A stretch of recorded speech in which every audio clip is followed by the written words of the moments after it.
صباح الخير. كثير منا ما يعرف على الخدمات اللي جالسة تقدمها حكومتنا، خدمات جبارة ومفيدة بشكل رهيب، وللأسف أغلبنا غافل عنها. طيب، من ضمن الخدمات هذا موقع اسمه دروب، ترعاه وزارة العمل. وش يقدم هالموقع؟ راح أقول لكم باختصار وعشان ما أطول عليكم. هذا الموقع يقدم دورات تدريبية ومجانية في كل المجالات، أي مجال تبغاه تحصل فيه دورات كثيرة. هذا هو الموقع. اكتب في جوجل دروب، تدخل أول رابط برنامج دروب، ابدأ بالتعلم الآن.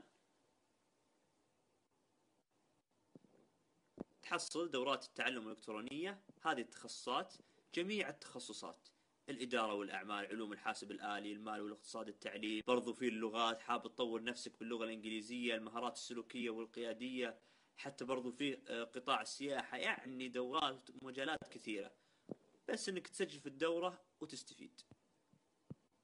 الجميل في الموضوع ان الدورات التدريبية في هالموقع مثل التعليم عن بعد، متى ما فضيت تدخل وتكمل الكورس الى النهاية. اصلا كل الدورات فيه ما بين 5 ساعات الى 10 ساعات، واذا خلصت لازم تختبر اختبار نهائي عشان تحصل على الشهادة، والشهادة معتمدة في جميع القطاعات والشركات، لان وزارة العمل هي اللي ترعى هالبرنامج. ناس كثير تدفع مبالغ خيالية عشان ياخذ دورة واحدة وبمدة طويلة، فما بالك انت قادر تاخذ على دورات ومجانية وانت جالس وفي وقت وجيز.